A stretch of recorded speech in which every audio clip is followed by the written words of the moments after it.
दर्शन किसको कहते हैं, सम्यक दर्शन किसको कहते हैं और वो कहाँ मिलता है, इसके बारे में आचार्य समंदर महाराज जी चौथे श्लोक में बहुत सुंदर रूप से बता रहे हैं। श्रद्धानं परमार्थानां शुद्ध बोलो जरा भाई,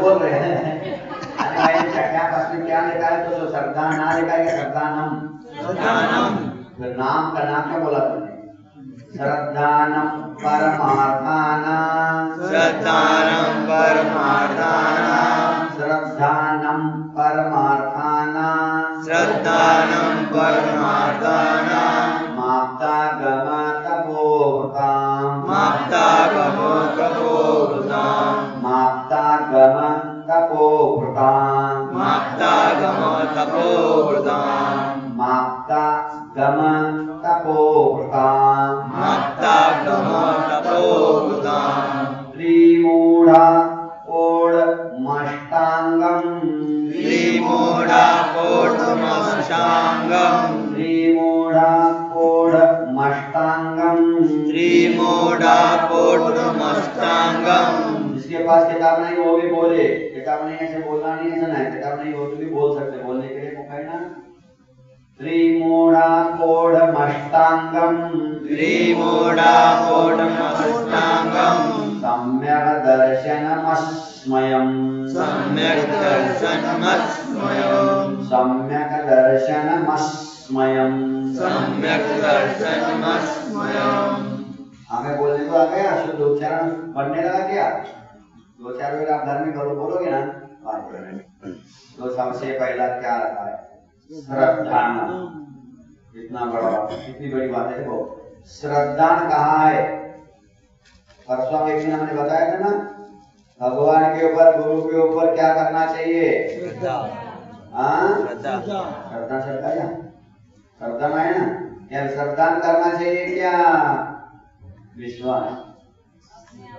भगवान के ऊपर गुरु के ऊपर विश्वास करना चाहिए कि श्रद्धान करना चाहिए, श्रद्धा विश्वास विश्वास के पर निज पर विश्वास जिन पर श्रद्धा, निज पर विश्वास, खुद पर विश्वास खुदा पर श्रद्धा। खुद पर विश्वास रखोगे तो एक दिन अवश्य आप खुदा बनोगे। सुनी, खुदा बनना है कि नहीं, खुदा है नहीं भगवान, नाम कुछ भी हुआ ऐसा, खुदा है मुसलमान ही होता ऐसा नहीं। जैसे हम सहस्त्र नाम में तो ब्रह्मा महेश विष्णु शंकर हरि सब 1008 नाम है, तो खुदा है नहीं भगवान, तो खुदा बनना है क्या नहीं, किसी को बनना है खुदा बनना तो बहुत सरल काम है, बहुत सरल काम। कैसे, खुद लिखो और 1 घंटा लगा दो, लास्ट में क्या हो गया, क्या बन गया, खुदा बन गया। खुद लिखो, एक लास्ट में मात्रा लगा लो आखिर, तो खुदा शब्द बन गए क्या नहीं। उसी प्रकार खुद को 1 घंटा लगाओगे तो खुदा बनोगे, और दूसरों को डंडा लगाओगे तो बुधा बनोगे। बुधा यानी मूर्ख। खुद को 1 डंडा लगाओ खुदा बनो, और दूसरों को डंडा लगाओ तो बुधा बनो, मूर्ख बन जाओ।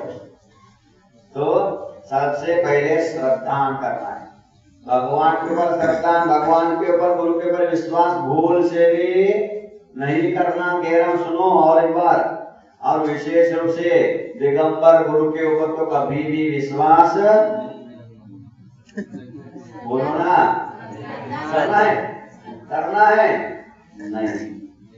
नहीं, दिगंबर गुरु के ऊपर भूल से भी विश्वास नहीं करना।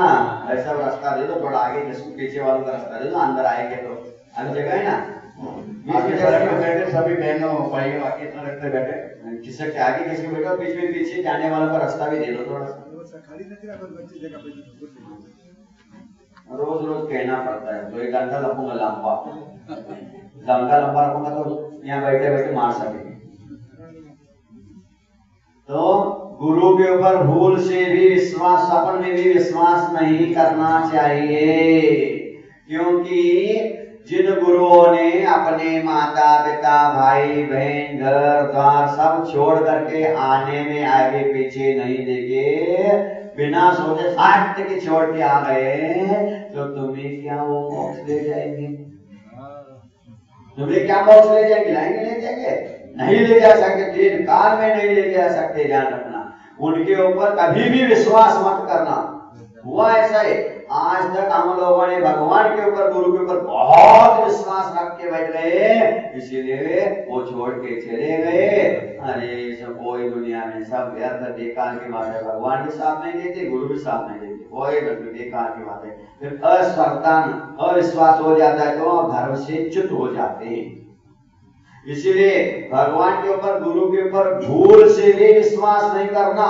कई लोग, असंख्यात लोग, देवी देवता मनुष्य भगवान महावीर के ऊपर विश्वास रख के बैठे थे समूह शरण में, और सवेरे सवेरे उठ के भगवे भगवान, और ये सो के उठे नहीं, वहां के मरते नहीं, भगवान कहाँ है?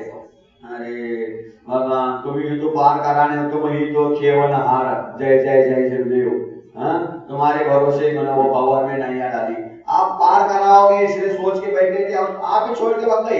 बेकार है, संतान कोई किसी में, चलो यहाँ से, फिर नास्तिक बन जाते हो।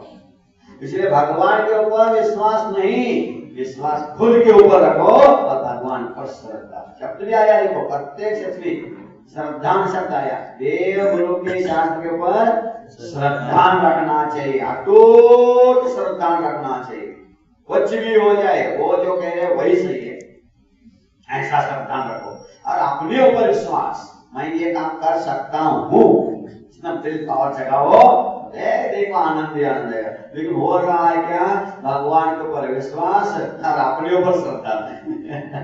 अपने ऊपर श्रद्धा कभी रखा नहीं जाता है, ऐसा बात है। श्रद्धा अपने ऊपर नहीं, अपने ऊपर विश्वास। तो श्रद्धानम सबसे पहला शब्द दिया है, श्रद्धान रखो। अब किसके ऊपर? श्रद्धान रखने वाला आस्तिक कहलाता है, और जो श्रद्धान नहीं रखता है वो नास्तिक कहलाता है। इसीलिए हमेशा पहला श्रद्धान रखने के लिए, पहला नमस्कार करने के लिए ही सभी शास्त्रों में कहा है। अथवा सूत्र में भी देखो, पहला नमः श्री वर्तमान है, नमस्कार पहला करो। नमोकार मंत्र भी नमस्कार कर, पहला झुक जाओ, आस्तिक बनो, पहला आस्था रखो, फिर उसके बाद आगे बताओ। उसी प्रकार पहले श्रद्धान करो। श्रद्धा नहीं क्या नहीं है पहले बताओ आपको।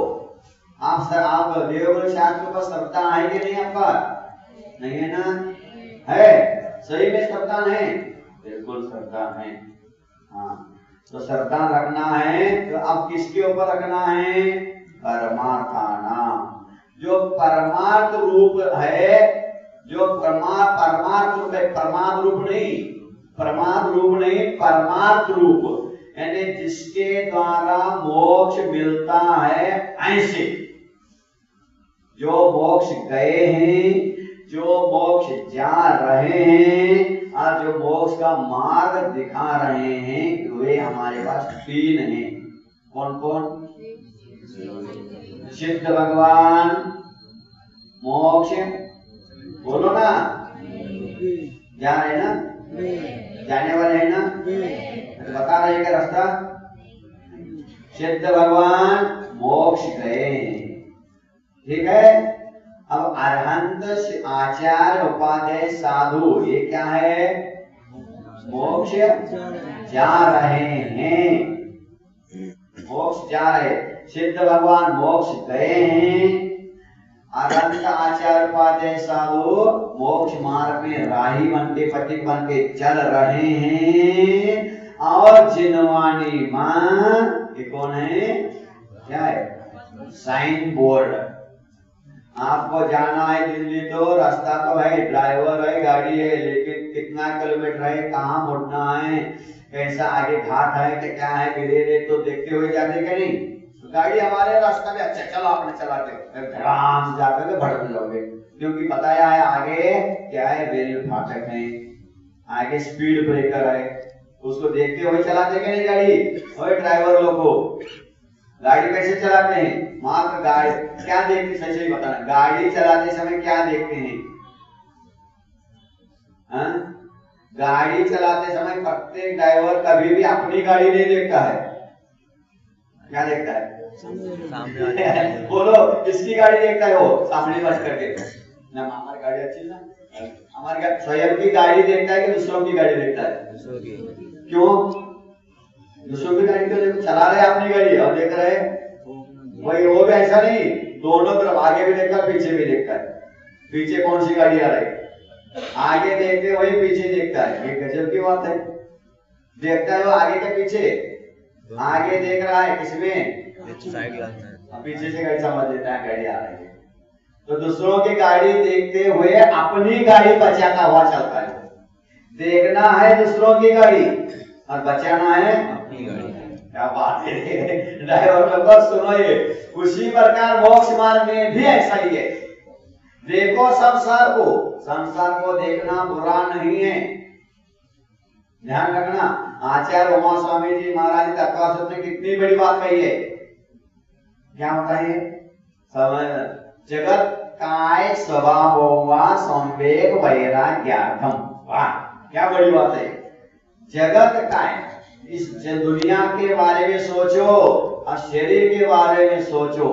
दुनिया के बारे में और शरीर के बारे में सोचोगे तो नियम से तुम्हें संवेग और वैराग्य होगा, और जिसके पास संवेग और वैराग्य है उसके पास मुक्ति आ जाती है, गारंटी। अब तुम आत्मा आत्मा आत्मा आत्मा आत्मा आत्मा आत्मा आत्मा चल जा रहे, कुछ नहीं हो रहा है, न होया ना आज तक हुआ है ना होगा। सब शरीर के बारे में, जगत के बारे में सोचो। उमा स्वामी महाराज कह रहे तत्वासूत्र में, जो जैनियों का श्रेष्ठ ग्रंथ है वो, जगत का स्वभाव होगा। जगत और शरीर के स्वभाव के बारे में चिंतन करोगे तो संवेग वैराग्य होगा। उसी प्रकार मोक्ष मार्ग में चलना है, मोक्ष प्राप्त करना है आपको, तो जो मोक्ष गए हैं ऐसे सिद्धों के ऊपर श्रद्धा करो। उसके बाद मोक्ष जो जा रहे हैं ऐसे आचार्य पादे साधु इनके ऊपर श्रद्धा करो। फिर उसके बाद जिनवानी is only sign board. Sign board समझ में आए? यहाँ से अपने को दिल्ली जाना है, दिल्ली यहाँ से कितना किलोमीटर है समझ लो? 1500 किलोमीटर है। वहाँ बोर्ड लगा है 1500 किलोमीटर दिल्ली है। कोई बोर्ड क्या करता है, दिल्ली जाना है 1500 किलोमीटर, पत्थर वहां लिखा है पत्थर के ऊपर, उसी को पकड़ के बैठ गया, मैं दिल्ली पहुंच गया, मेरे हाथ में दिल्ली आ गई, मैं तो पत्थर के ऊपर बैठ गया, हो मैं दिल्ली में बैठ गया। उसको पकड़ के मत बैठना, उसको पकड़ के बिल्कुल मत बैठना, और उसको पढ़ते हुए वही मत बैठना, उसको पढ़े बिना भी मत जाना, उसको पढ़े बिना भी मत जाना, नहीं तो एक्सीडेंट हो जाओगे, बीच मर जाओगे। तो जिनवानी स्वाध्याय करोगे, जिनवानी का तो ज्ञान होगा, तो स्वाध्याय करके आत्मा आत्मा कह करके इसको पढ़ करके मुझे मोक्ष मिल गया। मोक्ष का आनंद स्वाध्याय करने से, मोक्ष में जो भगवान का आनंद है वही मुझे यहाँ आने लगा। ये मूल है, वो पत्थर पकड़ के बैठे हैं, तो दिल्ली जा रहे हैं और दिल्ली जिस साइन बोर्ड में लिखा है उसको पकड़ के बैठे हैं। ये अज्ञानी लोग, ये अज्ञानी लोग। आप कोई स्वाध्याय करते रहे कि नस्तक क्रियाकांड, हाथ क्रियाकांड, वो साइन बोर्ड नहीं पढ़ रहे हैं, अभी भगा रहे, गाड़ी भगा रहे, गाड़ी भगा रहे, तो क्या होगा? क्या होगा? वही होगा जो मंजूर है, होता तो वही होता है जो मंजूर है खुद को होता है, खुदा को नहीं, खुद को जो मंजूर होता है वही होता है। ध्यान रखना, लोग ने आप रख दिया वही होता है, मंजूर खुदा होता है, खुदा नहीं खुद को होता है। तो देख करके स्वाध्याय करके उस मानुसार चलने का प्रयास करो, तब आपको मंजिल मिलेगा। तो परमार्थ के रूप में जो तीन हमारे बताए, देखो हमारे समंत महाराज ने तीन बताया है। श्रद्धानम परमार्थानाम, श्रद्धा करो परमार्थ के लिए कारणभूत, मोक्ष देने में निमित्त भूत, ऐसे तीन हमारे हैं, उनके ऊपर श्रद्धा करो। वो तीन कौन है? आप तो यानी क्या?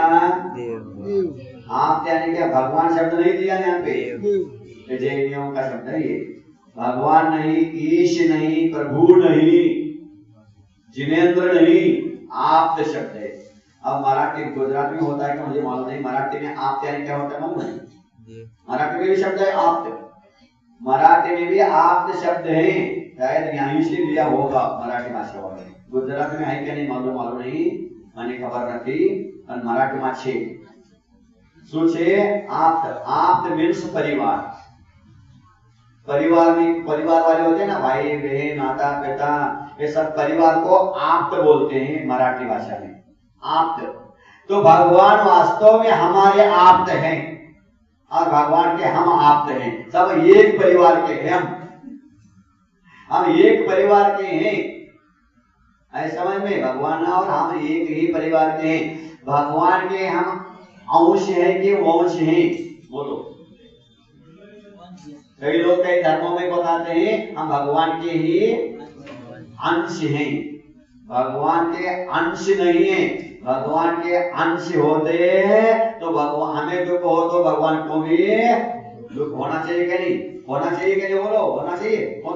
ये शरीर में आंख पैर आंख बांह ये सब शरीर के अंश है ना. तभी तो पैर में कांटा घुसते ही मुख से आ करते और आंखों से वाह. कांटा घुसा पैरों में, पैर ने रोया नहीं, चिल्लाया नहीं. चिल्लाया किसने और रोया किसने? कांटा घुसा कहाँ? गजब की बात है. ये अंश कहने से ऐसा होता है. भगवान के हम अंश हैं ऐसा कहोगे तो हम दुखी तो भगवान भी, हम सुखी तो भगवान भी सुखी. ऐसा होगा क्या? होता है? नहीं है. भगवान के हम अंश नहीं, भगवान के हम वंश के हैं. जानना बहुत अंतर है अंश और वंश में. वंश भगवान के जो भगवान का जो वंश है उसी वंश के हम भी हैं. ये जम जाता है जैन सिद्धांत.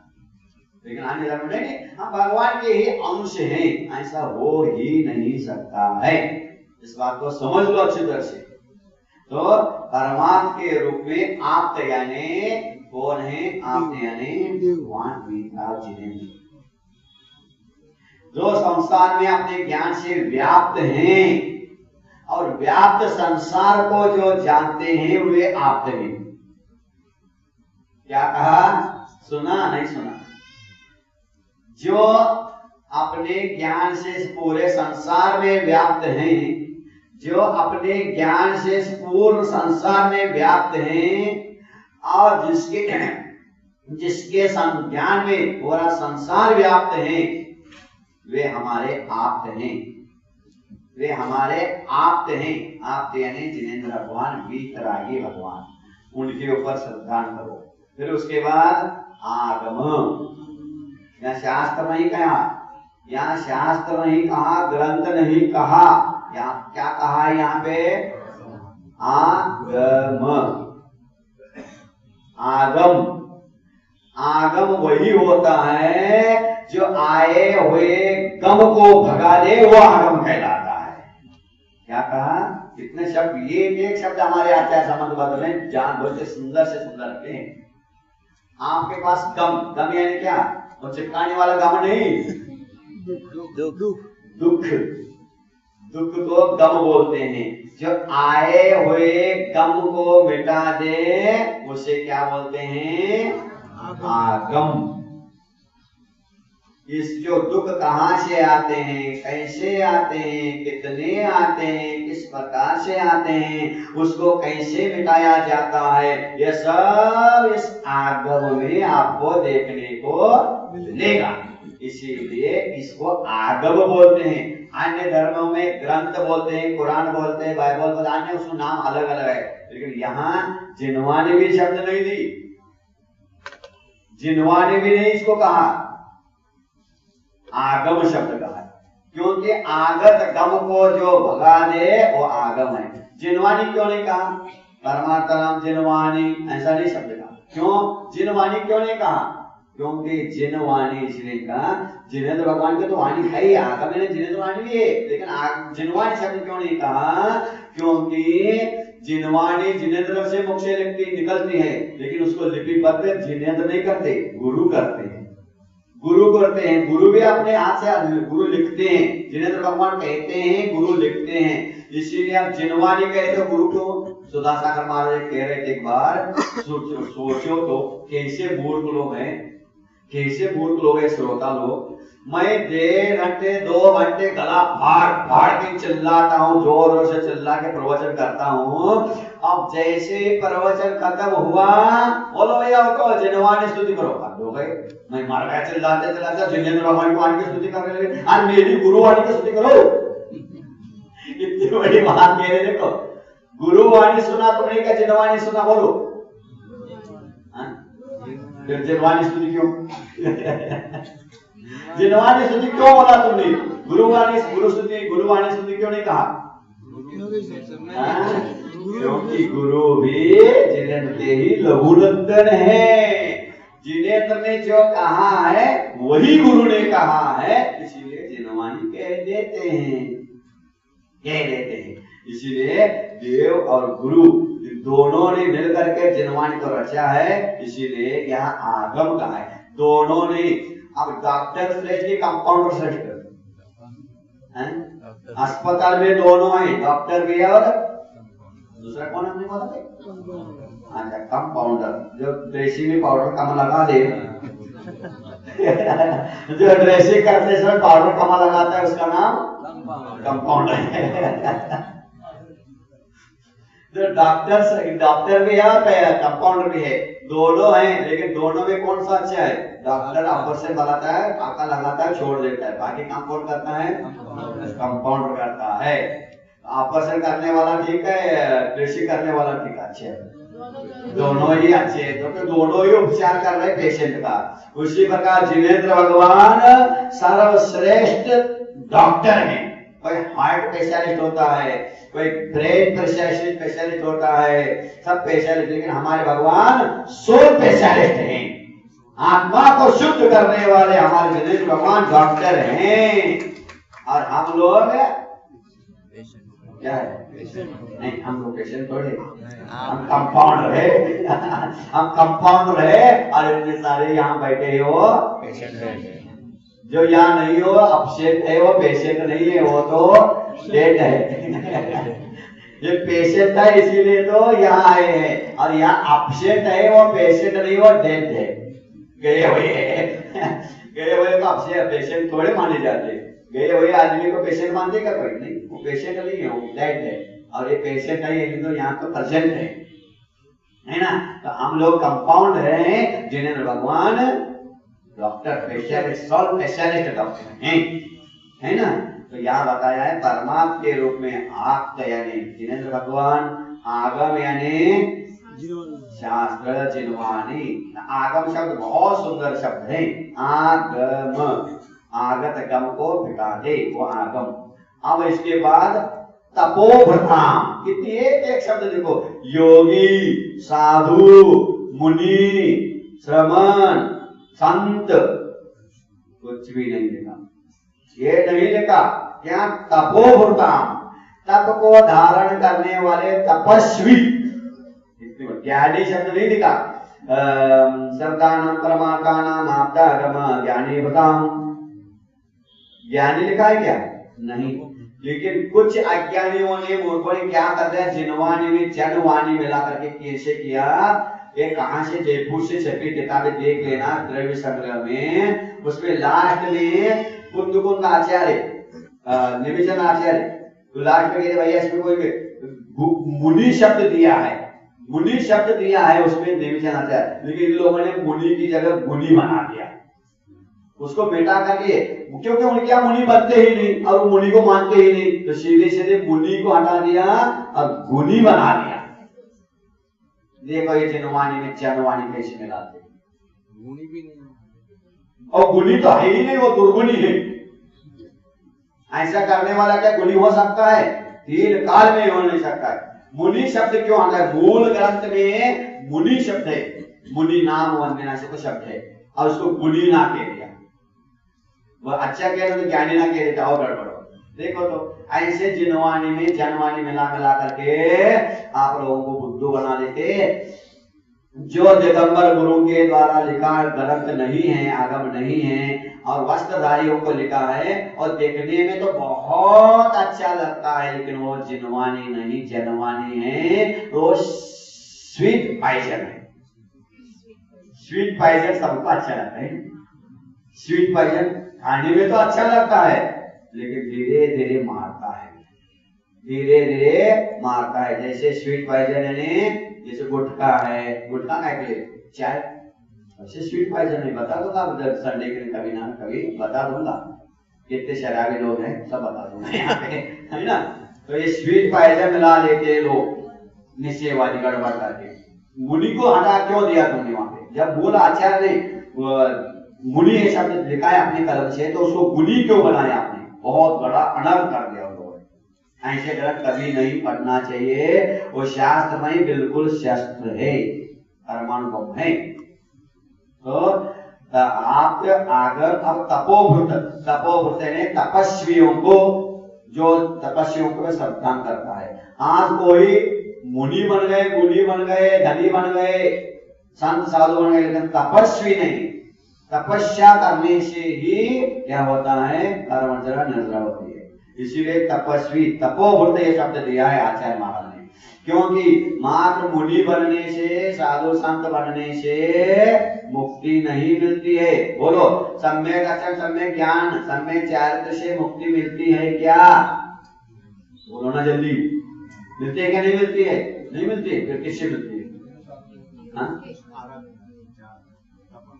सम्यक दर्शन, सम्यक ज्ञान, सम्यक चारित्र, ये क्या है बता दो। सम्यक दर्शन कल ही तो धोखे में बताया था, मुझे भी याद करके सुना। नो आओ तो शरीर का हो गया, अब शरीर का छोड़ दो, थोड़ा सा खाने की चीज, तो संडे है ना, थोड़ा अच्छे आइटम खाना है अपने को। तो शरीर सम्यक दर्शन क्या है? शीरा है, मोक्ष की शीरा खाना है आपको। मोक्ष पे हलवा, शीरा बोलते क्या? शीरा ही बोलते ना, शीरा। तो शीरा में क्या क्या मिला के बताओ? एक उदाहरण बता रहा हूँ, तो चौके में मत बता लेना, ऐसे मूर्ख लोग यहाँ कुछ बता दे तो वही चौका में बना लेते हैं लोग। ऐसा नहीं, उदाहरण बता रहा हूँ, नहीं तो लोग सोचे कि महाराज को अच्छा लगता होगा इसलिए तो बता रहे हैं, वही बनाओ। शीरा को पहला आटा चाहिए ना, एक आटा, घी और शक्कर, ये तीन तो कंपलसरी चाहिए। पानी चाहिए, और नहीं पानी तो ज्यादा घी डाले तो नहीं बनता है, बनाया नहीं तुम लोगों ने। तुम इतना सा घी डालोगे तो कैसे बनेगा? थोड़ा सा ज्यादा 1-2 लीटर घी डालो ना, देखो बहुत बढ़िया बन जाएगा। बनाया नहीं कभी आप लोगों ने। हाँ, तो तीन तो कंपलसरी है, घी, आटा और शक्कर। उसी प्रकार यहाँ सम्यक दर्शन यानी सबसे पहला आटा सम्यक दर्शन आटा है, घी यानी ज्ञान है, घी और घी एक ही तो है। लगाओगे घी बढ़ेगा घी यानी बुद्धि, तो सम्यक ज्ञान घी है यानी बुद्धि है, ज्ञान है घी, और सम्यक चारित्र शक्कर है। ये तीनों है, और तीनों को मिलाने से शीरा बनता है क्या? नहीं बनता है क्या? नहीं। हाँ, आज बना लेना, 1 किलो घी, 1 किलो आटा, 1 किलो शक्कर मिला के बिस्तर को दे देना खाने को। ओके, मैं जानवर हो क्या? पागल है क्या? तो ऐसा कहता है। आज भाई ने प्रवचन में सुना है, महाराज ने कहा घी शक्कर आटा मिला दो तो हलवा बनता है, तो तीनों मिला दो और मिस्टर को कह देना साहब खाइए, बनेगा? क्यों नहीं बनेगा? फिर किससे बनता है? थोड़ा पानी डाल दो, ठीक है, पानी भी डाल दो, मिला दो। गैस तपाना पड़ेगा। बिना तपाए वो हलवा बन नहीं सकता। ऐसा तपाओ कि तीनों एक मेक हो जाए, अलग कर ही नहीं सकोगे। इस प्रकार एक मेक हो जाएगा। अग्नि के द्वारा तपाने के बाद तीनों एक मेक जब हो जाएंगे ना, तो बुड्ढे से बुड्ढे जिसके मुंह में भी दांत नहीं, वो रखते ही मस्त है। फिर आपको चबाने की कोई आवश्यकता नहीं, बिना चबाए घटा घिसक जाओ, खिसका दे जाओ अंदर, इतना स्वादिष्ट बनता है। लेकिन तीनों को मिलाने से नहीं, तीनों को तपाने से वो तीनों एक में हो जाता है, तब मोक्ष रूपी हलवा मिलता है। ध्यान रखना, मोक्ष रूपी हलवा ऐसा नहीं मिलता है, तपस्या करना पड़ेगा। मान समय दर्शन, समय ज्ञान, समय चारित्र ले लिया, हो गया, ऐसा नहीं, साथ साथ तपस्या भी करना आवश्यक है। क्योंकि हमारे शास्त्रों में कहीं भी ये नहीं लिखा सम्यक दर्शन, सम्यक ज्ञान, सम्यक चारित्राणि मोक्ष हो अथवा निर्जरा, ये नहीं लिखा। निर्जरा के लिए क्या लिखा है? तपसा निर्जरा, जो तप से भी निर्जरा होती है। तो तप से निर्जरा होती है और निर्जरा से मोक्ष होता है। बोल सम्यक दर्शन, सम्यक ज्ञान, सम्यक चारित्र से निर्जरा होगा ही क्या? तप से। हाँ, तप से। हलवा शक्कर घी से, हलवा शक्कर घी और आटा से बना है क्या? अमली से? चारों किससे बना है? चारों। हाँ, तपाने से बनता है कि नहीं? उन तीनों को तपाना चाहिए। तो कैसे तपाना है? और कैसे तपाना है? तो ऐसे तपाना। हलवा बनाना है तो घी, शक्कर, नमक, घी, शक्कर और आटा, सॉरी हम नमक खाते नहीं तो घी आ रहा है। घी, शक्कर और आटा तीनों को मिला लो एक पात्र में और उसको तपाना है। तो उसके अंदर थोड़ा केरोसिन डालो अथवा कोयला डालो और लगाओ आग। फर्स्ट क्लास हो तप जाएगा। तपेगा क्या? तपाना है क्या? नहीं तपाना। उसमें अग्नि मिलाना है क्या? गर्म करना है नहीं उसको? करना है तो उसमें डाल दो, केरोसिन डालो नहीं तो कोयला डालो, कोलसा डाल दो, लगाओ मैचिस। होगा वो? होगा नहीं कर तो उसको गर्म नहीं होगा। वो गर्म तो होगा लेकिन हलवा नहीं बनेगा। तो हलवा बनाने के लिए किसको गर्म करना है? बात को, आटे को, पात्र को। पहला आटे को, घी को, शक्कर को गर्म नहीं। पहला चूल्हे के ऊपर क्या रखते हो आप लोग? गैस के ऊपर क्या रखते हो?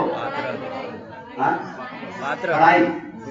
कढ़ाई रखते हो। कढ़ाई क्यों रख रहे हो? तुम कढ़ाई तपाना है, तुम्हें कढ़ाई तपाना है क्या? आटा तपाना है? कढ़ाई के अंदर, कढ़ाई के माध्यम से होएगा ना। कढ़ाई तपाओगे ना, कढ़ाई तपेगा तभी तो आटा तप। उसी प्रकार ये कढ़ाई है, ये कलाई है, इसकी ये कढ़ाई है।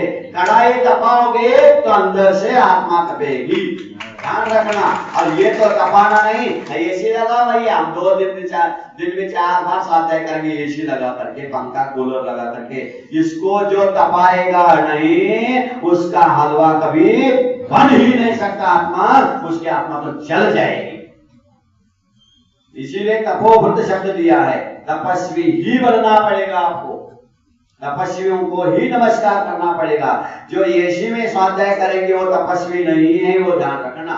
तो उसके ऊपर श्रद्धान भूल से भी करना, भूल से करना, किया था अब मत करना, अब मत करना।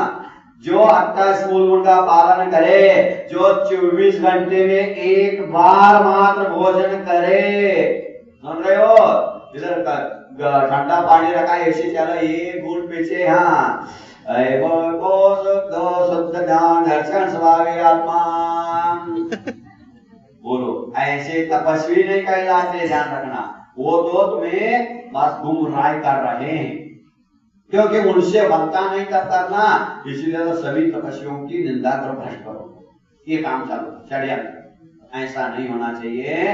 तो देव आप कहने भगवान, आगम यानी जिनवाणी और तपोभृत यानी तप को धारण करने वाले तपोभृत कहलाते हैं। ऐसे तपस्वी वो भी कैसा?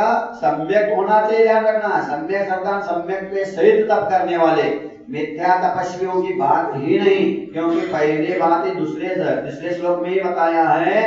कौन सा तीसरा श्लोक में क्या था? सदृष्टि, सदृष्टि शब्द दिया है। सम्यक तो ही लगाना यहाँ पत्ते के साथ, सम्यक पूर्वक श्रद्धा करो। इसके ऊपर जो सम्यक युक्त आप्त हैं, जो सम्यक युक्त सच्चे आगम हैं और सच्चे साधु, सम्यक युक्त जो सच्चे साधु हैं, उनके ऊपर साधु बने हैं, तपस्वी खूब कर रहे, 25, 50, 100 उपवास भी कर रहे हैं, किंतु साथ में वीतरागी को छोड़ करके सरागी की आराधना कर रहे हैं। वे तपस्वी तो हैं, किंतु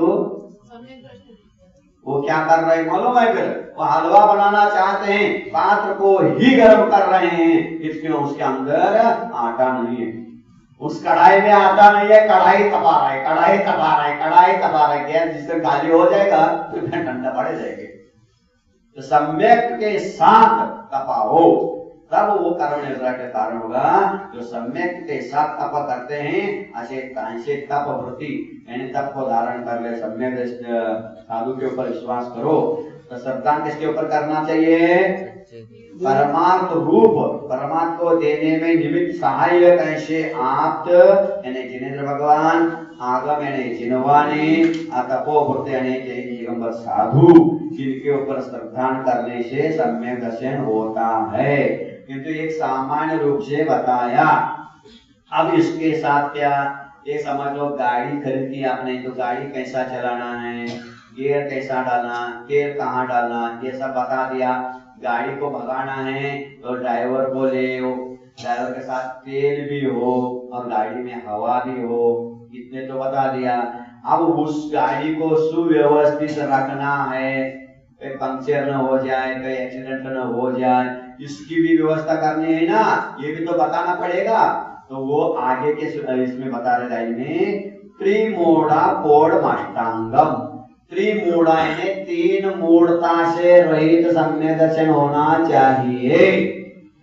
आई समझ में? सम्यक दर्शन तो आपने प्राप्त कर लिया, मिल गया आपको, देव गुरु शास्त्र पर श्रद्धा करने से सम्यक हो गया। उस सम्यक को वायरस से बचाना चाहते हो, मशीन तो ले लिया आपने, ऑपरेटर करना, ऑपरेटर को भी ले लिया, समझ लो, करंट भी है, बढ़िया सब कुछ हो गया, लेकिन उसको वायरस से बचाना पड़ेगा ना। गाड़ी को कार्टों से बचाना पड़ेगा, पंक्चर हो जाए तो क्या करोगे? तो ये सम्यक दर्शन आपको प्राप्त हो गया, ऐसा समझ ले। क्या नहीं समझे? नहीं समझे? मिल गए कि नहीं? सम्यक दर्शन रूपी मशीन मिला ना, मिल गया हो। आज से सच्चे देव गुरु शास्त्र के ऊपर ही क्या करना है? कैसी श्रद्धा करना है? कैसी श्रद्धा कैसी होनी चाहिए? सच्चा अटूट श्रद्धा होनी चाहिए, चाहे कुछ भी हो जाए, वो जो कहे वो ही सही है। ऐसी श्रद्धा गुरु के ऊपर होनी चाहिए जैसे कि हमारे दिगंबर जैन धर्म में सबसे लास्ट में अंतिम राजा कौन हुआ है? सम्राट चंद्रगुप्त। वो चंद्रगुप्त राजा था, उस समय उसको राजा किसने बनाया? चाणक्य। चाणक्य ने राजा बनाया उसको। और चाणक्य की क्या प्रतिज्ञा थी?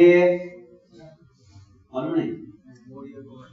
चाणक्य की प्रतिज्ञा की थी कि नंद कुल का नाश किए बिना मैं इस चीनी को गांठ नहीं लगाऊंगा, ये उसकी प्रतिज्ञा थी। तो बहुत होशियार चाणक्य, बहुत होशियार चाणक्य था वो, इतना होशियार था, इतना बुद्धिमान था। जन्म से उसके मुंह में दो दांत थे, जन्म से ही दो दांत आए थे। तो निमित्त ज्ञानी से पूछा ये दांत क्यों आए? तो निमित्त ज्ञानी ने बताया तो ये बहुत बड़ा राजा बनेगा। उसको पिताजी को बुरा ना भाई, जो राजा होता है नियम से नर्क जाता है, और मेरा बेटा राजा बनेगा तो नर्क जाएगा, ये बड़ा अपराध हो जाए, गलत है बिल्कुल। उसने तुरंत बच्चे के दांत को उठा के फेंक दिया, तोड़ दिया उसने। अब बोलो निमित्त ज्ञानी ये कौन क्या बनेगा? तो निमित्त ज्ञानी कहता अब तो ये राजा तो नहीं बनेगा, लेकिन राजा इसके अंदर में रहेगा, राजा इसके अंदर में रहेगा। बता दिया, बहुत अच्छी बात है। तो चंद्रगुप्त को राजा बनाया, चाणक्य ने बनाया, और थोड़ी सी सेना लेकर के नंद कुल के राजा के ऊपर आक्रमण किया। और करने के बाद वहां थोड़ी सी उनकी नीति चुक गई कि थोड़ी सेना थी, नंद कुल की सेना ज्यादा। तो उसने नंद कुल के राजा ने इनको हराया तो दोनों को मारने के लिए पीछा किया। चंद्रगुप्त और चाणक्य दोनों भागने लगे प्राण बचाने के लिए। अब पीछे से घोड़ेसवार सैनिक उनके पीछे दो लगे हुए हैं, दो सैनिक उनके पीछे लगे हैं। ये भागते भागते क्या हुआ, आओ तालाब के किनारे पहुंचे। वहां पहुंचने के बाद पीछे से घोड़ेसवार आ रहे सैनिक उनको मारने। तो चाणक्य ने दिमाग लगाया, ये चंद्रगुप्त कहाँ गए थे, कहाँ जा रहे, कहाँ बैठे थे? ये सुनो, चाणक्य के पास मत जाओ, अभी मेरे पास रहो यहाँ पे। तुरंत आप पहुंच गए, वहां मत जाना, मेरे पास रहो यहाँ पर सुनो। ऐसे इतने दूर से दूर कहा जा रहे, तो जाने के लिए कहा चंद्रगुप्त क्या वो लोग आएंगे, हम मारेंगे जिंदा, हम छोड़ेंगे नहीं, तुरंत आप कूद जाओ, तालाब में कूद जाओ, बहुत बड़ा कमल है, कमल के पीछे छुप के बैठ जाओ। तो शिष्य कहता गुरुदेव मैं छुप के बैठूं और वो आएगा और आपको मारेंगे? नहीं नहीं नहीं, लोग क्या कहेंगे, गुरु को मारवाया आपने। मैं नहीं बताऊंगा, नहीं नहीं गुरु मैं छुप के बैठूंगा, नहीं आप छुप के बैठो चाहे तो। मैं कहता हूं गुरु के वचनों को विरोध नहीं किया जाता है, गुरु जो कहेंगे उसको मानना पड़ता है। अगर समर्पण हो तो गुरु को मानना है, तो गुरु को माना है तो गुरु की बात भी मानोगे क्या? नहीं मानोगे। भगवान को मानते हो तो भगवान की बात मानोगे क्या? नहीं मानेंगे। गुरु को बात मानते हैं तो गुरु की बात सही सही मानोगे, हमारी बात मानोगे? नहीं माना। आपको तो मानेंगे लेकिन आपकी मतलब हमें मानने से, भगवान को मानने से तुम्हारा कल्याण होगा कि हमारी बात मानने से, भगवान की बात मानने से कल्याण होगा? बोलो। बात मानने से, तो हमें मानो या न मानो, हमारी बात मानो, भगवान की बात मानो। और जो गुरु की और भगवान की बात मानेगा वो भगवान को, गुरु को मानेगा क्या? नहीं मानेगा? मानेगा। पिताजी आपको तो मैं सलाम करता हूँ, आपको तो बिल्कुल मानता हूँ, यही मेरे पिताजी, सबको बताऊंगा, लेकिन आप जो कहोगे वो नहीं मानूंगा। पिताजी के कहे हुए बात को न मानो और पिताजी को मानो, अच्छा लगता है? और जो पिताजी की बात मानता है वो पिताजी को मानेगा क्या? नहीं मानेगा? कहिए। तो उसी बात भगवान को तो आप मानते, गुरु को मानते, उनकी बात नहीं मानते, यही तो सबसे बड़ी गलती है, यही तो बड़ी कमजोरी है। भगवान को कौन कौन मानते नहीं, हाथ उठाओ। गुरु को कौन कौन मानते नहीं, हाथ उठाओ। सब लोग मानते हैं कसम से, भगवान की कसम, गुरु की कसम मानते हैं, मानते हैं, मानते हैं, सब लोग मानते हैं। गुरु को मानते हैं, भगवान को मानते हैं, तो उनको मानते हैं। तो एक उनकी बात मान लेना, एक बात मान लेना। यह बात मुझे पिछले संडे को बताना था लेकिन समय के अभाव में नहीं बता पाया। आज बताऊं आज बताऊं नहीं में। तो जब तक इस भयंदर में महाराज रहेंगे तब तक हम रात में भोजन करेंगे। बोलो ना, आगे का तो बोलो। करेंगे कहो या नहीं कहो, या क्या करना तो तुम मन से कहो। बोलो करेंगे? करेंगे तो तब मैं मानूंगा, आप लोग मुझे मानते हो, नहीं तो मैं कहूंगा ये सब नाटक कर रहे हैं। बिल्कुल हमारी बात नहीं। भगवान ने आपको, भगवान को मानते हैं तो भगवान ने रात में खाने को कहा है क्या? बोलो बोलो भैया, आप भगवान को मानते हैं ना? जिस भगवान को मानते हो भगवान ने रात में खाने को कहा है क्या? नहीं कहा, फिर भी खाते हो। मतलब भगवान की बात नहीं मानते, मतलब भगवान को ही मानते हैं। हाँ, दवाई के रूप में मैं दे रहा हूँ आपको। वैसे तो कुछ भी नहीं खाना चाहिए, कुछ भी नहीं खाना चाहिए, रात में पानी भी नहीं पीना चाहिए, फिर भी आप खाते हो। तो कम से कम रात में अन्न और पानी का पूर्ण त्याग करना चाहिए आजीवन के लिए। उतना नहीं होता तो कम से कम 4 महीने तो चातुर्मास के रात्रि भोजन पानी सब कुछ छोड़ देना चाहिए। और उतना भी नहीं कर सकते हैं तो कम से कम रात में फ्रूट, मिल्क, मेडिसिन, वाटर इतना तो ले। कम एकदम सिंपल लाइट भोजन करोगे, नाइट में लाइट भोजन करोगे तो जीवन राइट हो जाएगा। क्या कहा मैंने? नाइट में लाइट भोजन करोगे तो जीवन राइट हो जाएगा, और नाइट में टाइट भोजन करोगे तो जीवन नाइट हो जाएगा। तुम्हारा जीवन नाइट हो जाएगा, अंधकार हो जाएगा। आप ऐसे लाइट तो गुरु को और भगवान को मानते हैं तो कम से कम 4 महीने तो रात में अन्न पानी पूर्ण त्याग करो। पूर्ण नहीं त्याग कर सकते हैं तो कम से कम अन्न का तो त्याग करो, और 1-2 लीटर दूध, 4 डजन केला, 1 किलो छुआरा, 1-2 किलो बादाम और 1 डजन एप्पल, काजू 4 किलो, बस सिंपल थोड़ा लाइट भोजन है जी। डॉक्टर ने कहा बस पेशेंट बुखार से तड़प रहा था, डॉक्टर ने कहा आपको तो बिल्कुल सिंपल हल्का भोजन करना चाहिए, हल्का लाइट भोजन करना चाहिए, गरिष्ठ भोजन मत खाओ, पचेगा नहीं, तुम्हारा लिवर कमजोर हो गया है, एकदम हल्का भोजन करो डॉक्टर ने कहा। तो पेशेंट आकर के पत्नी से कहता है हलवा बनाओ, बढ़िया भजिया बनाओ, हाँ पूड़ी बनाओ और भजिया बनाओ। और डॉक्टर कहा है हल्का भोजन करने के लिए, और तो वो तो बहुत गरिष्ठ होता है, पचेगा नहीं तुम्हें भजिया और पूड़ी, तू पागल है तो समझते नहीं। डॉक्टर ने कहा हल्का भोजन करो, तो वो तैरते क्या नहीं ऊपर, जो चीज हल्की होती है ऊपर तैरती है, और तेल के ऊपर तैरते क्या नहीं भजिया और पूड़ी, वही बनाओ। जो हल्का होता है तैरता है, तो उसने भजिया और पूड़ी खाने को तैयार हो गया। तो ऐसा नहीं, आप आजीवन रात्रि भोजन क्या करें तो बहुत अच्छी बात है, 4 महीने तो करो, अन्न पानी पूर्ण नहीं होता तो कम से कम लाइट भोजन तो कम से कम करो, वो भी नहीं होता है तो कम से कम सीमा तो बांधो, रात में 12 बजे के बाद खाएंगे नहीं, 1 बजे के बाद खाएंगे नहीं, 1 से 4 महाराज, कोई महाराज जी किसी ने पर पूछा, महाराज ने कहा भैया रात्रि में मजा बंद जमता नहीं, ऑफिस में जाना पड़ता है, वो ऐसा है फलाना है झुकना। महाराज ने कहा भैया 8 के बाद तो, महाराज मैं तो 10 बजे घर आता हूँ। तो महाराज 11 बजे तो कम से कम छोड़ो भाई, 10 बजे आते तो 11 के बाद नहीं खाऊंगा। महाराज कभी कभी पार्टी में जाना पड़ता है तो 11-12 बजे ही जाते, वहां पे खाना पड़ता है। तो महाराज ने कहा भैया ऐसा करो, करके रात में 2 बजे के बाद तो नहीं खाओगे, ऐसा तो करो। महाराज जी आते थे घर में आते हैं तो पत्नी जबरदस्ती दूध वगैरह पिलाते हैं, फिर उसको खाना लेना पड़ता है। तो महाराज ने कहा ऐसा करो, एक बड़ा पत्थर ढूंढ लो और पत्थर बांध करके कुएं में कूद जाओ।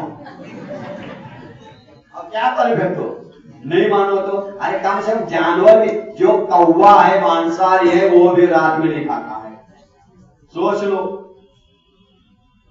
फिर भी आप खाओगे। और जैन कुल में जन्म लेकर के चातुर्मास करवा रहे हैं, फिर भी 4 महीने भी अगर रात में नहीं छोड़ सकते तो आप गुरु को, भगवान को, जिनवान को नहीं मानते।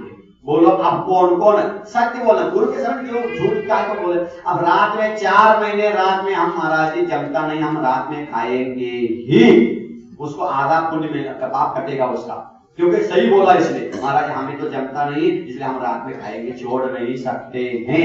ऐसा कितने लोग हैं, हाथ उठा के बताओ। हम तो बात नहीं बोलते भैया, महाराज हम तो छोड़ नहीं सकते, प्लीज ऐसा रिक्वेस्ट मत करो, हम तो महाराज हम छोड़ नहीं सकते, रात में हमें खाना ही पड़ता है, हम डायबिटीज हो गए, हम ऐसा हो गए, हम खाना है। ऐसा कितने लोग हाथ उठाओ, 1 2 3 4 5 6 7 8 9 2 3 4 तो हो ही गए। उसमें क्या है, आधा पाप का हो गया तुम्हारा सत्य बोलने से। 1 2 तो उठाओ ना, उसमें क्या है, मतलब 1 तो हो गया, 1 आटा हो रहा है, 2 उठा चढ़ा देख जाए हो जाएगा, बहुत अच्छी बात है। इतने आपको रात में खाना ही पड़ता है कंपलसरी। हाँ तो कम से कम इतना तो नेम ले लो, हम चातुर्मास में महाराज जी जब तक यहाँ जिंदा रहेंगे, जिंदा मतलब प्रेजेंट, जिंदा मतलब मरने की बात नहीं कर, प्रेजेंट को भी जिंदा नहीं बोलते साहब, प्रेजेंट को जिंदा बोलते हैं, हाजिर बोलते कि नहीं बोलते हैं, प्रेजेंट को है जो जिंदा बोलते। तो जब तक यहाँ महाराज रहेंगे तब तक रात में कितने बजे तक ले लोगे, आपकी इच्छा, मैं नेम देता नहीं, आपकी इच्छा हो तो। प्रेरणा देना मेरा काम, प्रेरणा नहीं प्रेरणा देना महासाधु का काम होता है, प्रेरणा कम लेना ही पड़ेगा, नहीं तो छोड़ूंगा नहीं तुम्हें। तो कहे महाराज जी तुम मुझे छोड़ो नहीं, मैं तुम्हें छोड़ रहा हूँ आप काय को छोड़ोगे, मैं छोड़, मैं आऊंगा नहीं।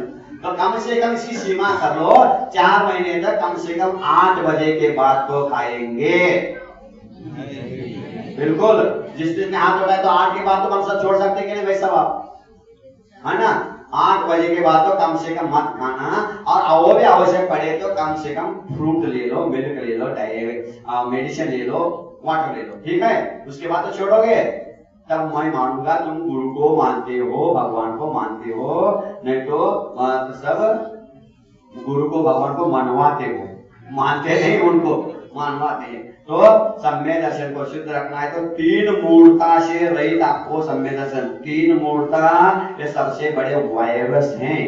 आपके सम्यक दर्शन रूपी कंप्यूटर को संभाल के रखना, ये वायरस हैं, ध्यान रखना। तो तीन मूर्ता यानी देव मूर्ता, गुरु मूर्ता और लोक मूर्ता, ये तीन मूर्ता पूरे सबका वर्णन आगे आएगा, एक एक श्लोक में आएगा। ये तीन मूर्ता और अष्टांग 8 अंग से सहित, तीन मूर्ता से रहित और 8 अंग से सहित। ये 8 अंग कौन से होते हैं, एक एक अंग का वर्णन आगे करेंगे महाराज जी। तो तीन मूर्ता रहित 8 अंग सहित सम्यक दर्शन होता है। सम्यक दर्शन कैसा होता है, सच्चे देव गुरु शास्त्र पर श्रद्धा करने से होता है, और वो तीन मूर्ता से रहित होता है और 8 अंग से सहित होता है। ऐसा सम्यक दर्शन आपके पास हो तो आपको नियम से संसार समुद्र से पार करने के लिए मौका मिल सकता है। ऐसा समझ में बात क्या नहीं आई? नहीं आई ना? आ गई तो सम्यक दर्शन प्राप्त करना है क्या नहीं? करना ही है, सम्यक दर्शन को प्राप्त करना है। अब सम्यक दर्शन कितने प्रकार के होते हैं, तो सम्यक दर्शन में भी वास्तव में वैसे देखा जाए अलग अलग दृष्टि से अलग अलग प्रकार के होते हैं। तो वर्तमान योग के अपेक्षा सम्यक दर्शन देखोगे तो वर्तमान योग की अपेक्षा सम्यक दर्शन, सच्चे देव गुरु शास्त्र को पर श्रद्धा करोगे तो ये वर्तमान योग के अनुसार सम्यक दर्शन हो गया। वर्तमान योग की अपेक्षा से सच्चे देव गुरु शास्त्र के ऊपर श्रद्धा करना ये वर्तमान योग के अनुसार हो गया। अब चरणान योग के अनुसार ऊपर चारित्र के ऊपर, चरणान योग यानी चारित्र 8 मूल गुण, 12 अनुवर्त, 11 प्रतिमा, इसके ऊपर श्रद्धा करके उसको जीवन में अपनाना, इससे भी चारित्र के अनुसार चरणान योग के अनुसार सम्यक दर्शन होता है। और कर्णान योग के अनुसार 7 कर्म जो होते हैं दर्शन मोड़ी के, मिथ्या तो सम्यक मिथ्या, सम्यक प्रकृति और 4 अनंतानंदी, ये 7 कर्मों का उपशम, क्षय और क्षयोपशम से जो होता है वो कर्णान योग के अनुसार सम्यक दर्शन होता है। और द्रव्यान योग की अपेक्षा से शुद्ध आत्म तत्व का चिंतन करना, शुद्ध द्रव्य के बारे में निश्चय नशे शुद्ध नहीं को देखोगे तो ये द्रव्यान योग के अपेक्षा से सम्यक दर्शन होता है।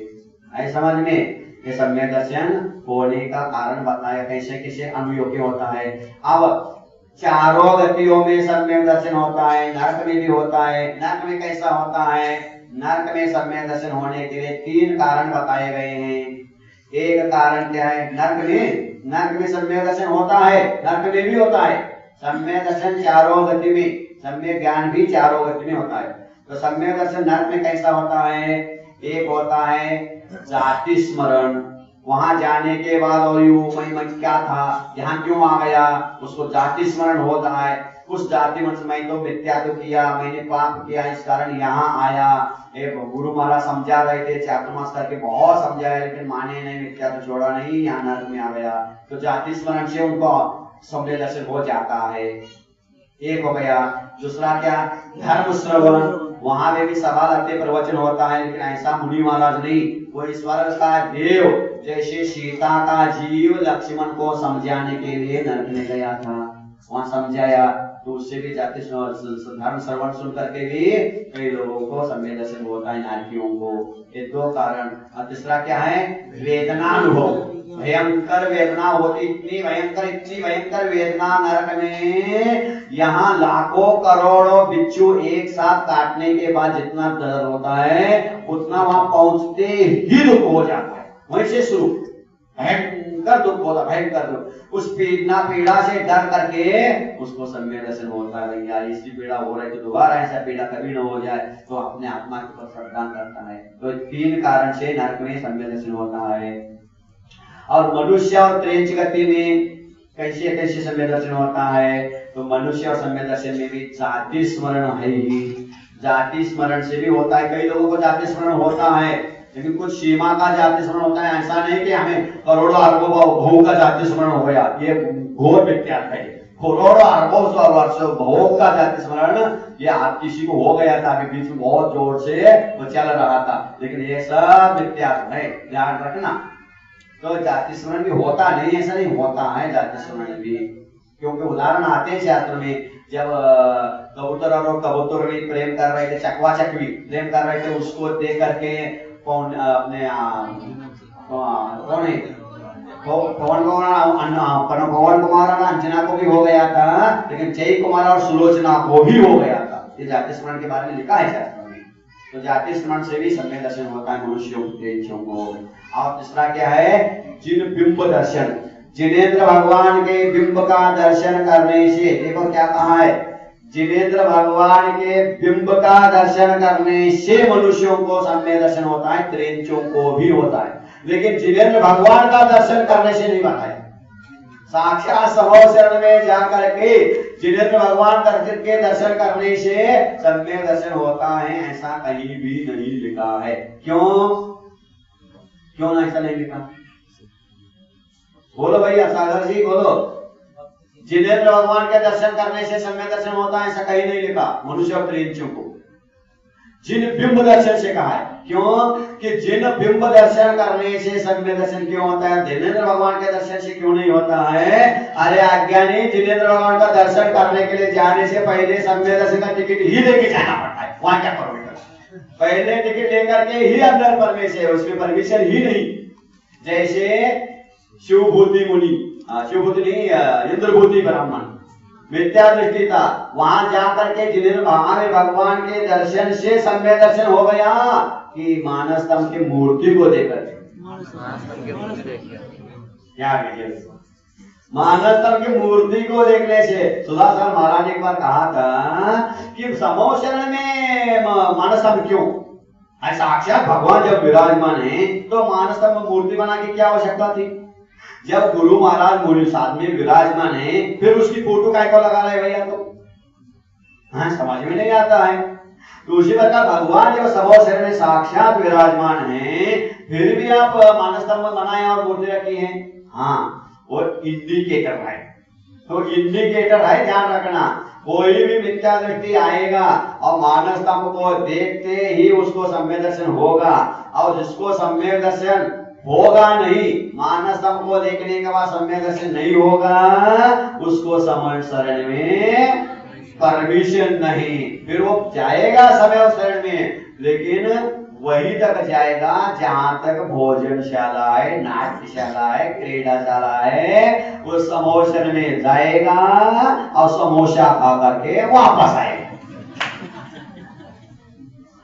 जैसे ऐसे विद्यार्थी जीवों को, अभव्यों को सम्यक शिखर का दर्शन नहीं होता है। वो जाते तो है, लेकिन नीचे घूम घाम करके हलवा पूड़ी खा करके जो अच्छी चीज खरीद करके वापस आ जाते हैं। उसी प्रकार सम्यक दृष्टि को समूह शरण में अंदर प्रवेश है, मिथ्या दृष्टि को परमिशन नहीं। तो वो सम्यक दृष्टि है क्या नहीं, अंदर जा रहा है, वो भव्य है क्या नहीं, ये देखने के लिए मानस स्तंभ रचा गया है। पहला वहां जाओ, जैसे प्लेन में जाना है तो पहला उस मशीन में से जाना पड़ता है। सुना भैया, मैं तो प्लेन में बैठा नहीं।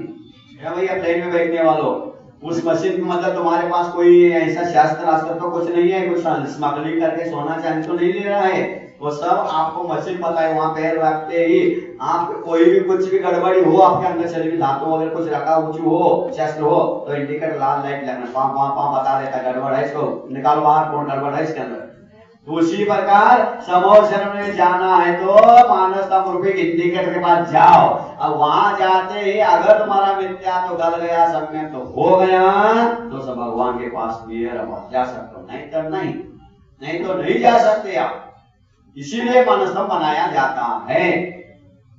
इसीलिए मनुष्यों में जिन बिंब दर्शन करने से सम्यक दर्शन होता है। कितने कारण हो गए मनुष्य में? कितने हो गए? पहला जाति स्मरण, जिन बिंब दर्शन और धर्म श्रवण। महाराजों के भगवान के उपदेश सुनने से भी कई मिथ्या दृष्टि सम्यक दृष्टि हो जाते हैं, तो उसको सम्यक प्राप्त होता है। तो ये 3 कारण मनुष्यों में। नारकियों में कितने कारण थे? नारकी में भी 3 थे, लेकिन वहां कौन सा कारण नहीं था? जिन बिंब दर्शन वहां, क्योंकि समाज नरकों में मंदिर नहीं है, नरकों में मंदिर नहीं है, और नारकी जीव मंदिर में क्यों हंस गए? नरक में मंदिर नहीं होते हैं और समोशरण मंदिर समोशरण के समान है। समोशरण में कितने जाति के गति के जीव आते हैं? समोशरण में कितने गति के जीव आते हैं? देव गति के आते हैं, मनुष्य गति के जाते हैं और रेंज गति के जाते हैं। और बच गए कौन? नरक गति के। और समोशरण में यानी मंदिर है, समोशरण होता है। जो मंदिर नहीं, समोशरण में नारकी नहीं आते हैं, उसी प्रकार जो मंदिर नहीं आते वो कौन कहलाएंगे? भैया हम नहीं कह रहे, बात बता रहा हूँ। जो मंदिर नहीं आएंगे वो कौन से गति के जीव है कहलाएंगे? वो चाहे भूतपूर्व नारकी होंगे अथवा भविष्य के नारकी होंगे, तभी तो मंदिर हो सकता है। भैया मनुष्य होने के बाद भी नरक में मंदिर नहीं इसलिए नहीं जाते हैं, और मंदिर होते हुए भी नहीं आते, मतलब ये तो नारकी होगी, कुछ ना कुछ है ही। तो देव नारकियों में जाति स्मरण, धर्म श्रवण और वेदना, ये तीन है। मनुष्यों में जाति स्मरण, चिन्ह दर्शन, धर्म श्रवण, यहाँ हो गया थे। और देवों में भी सम्यक दर्शन होता है, वहां और क्या छूट गया और क्या दूसरा आया? देवों में भी जाति स्मरण है। जाति स्मरण तीनों में लगाओ, हाँ, किंतु वहां देव वृत्ति दर्शन, मतलब वहां देव है, दोनों देव है, एक इंद्र है तो एक सामान्य है।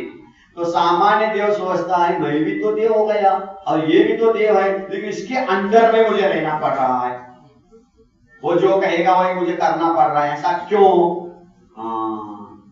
महाराज जी भायंतर में आए थे, खूब चिल्ला चिल्ला के 4 महीने कहा मिथ्या तो छोड़ो, मिथ्या तो महीने तो मिथ्या तो छोड़ा नहीं, दान धर्म किया इसलिए स्वर्ग मिल गया, लेकिन मिथ्या तो नहीं छोड़ा ना, इसीलिए सामान्य देव हो गया।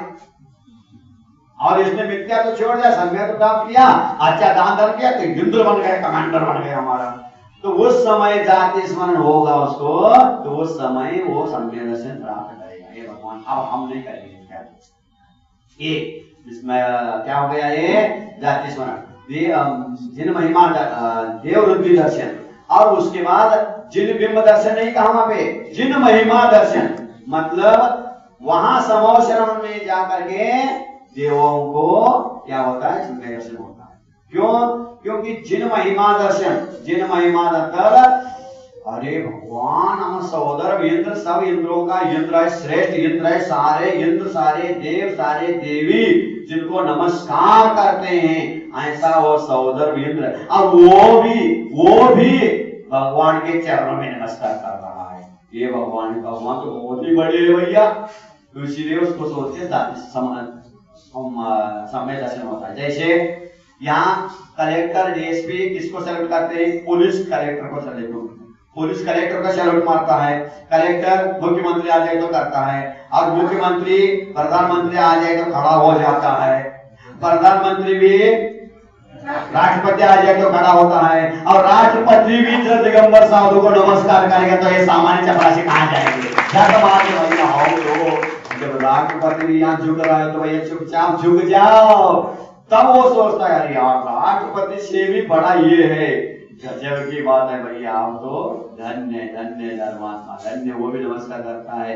उसी प्रकार सहोदर इंद्र भी भगवान को नमस्कार करते देख करके सामान्य देवों को सम्यक दर्शन होता है। धन्य धन्य प्रभु, आप तो धन्य ही है। ऐसा सर्व में तो सम्यक दर्शन चारों गतियों में हो जाता है।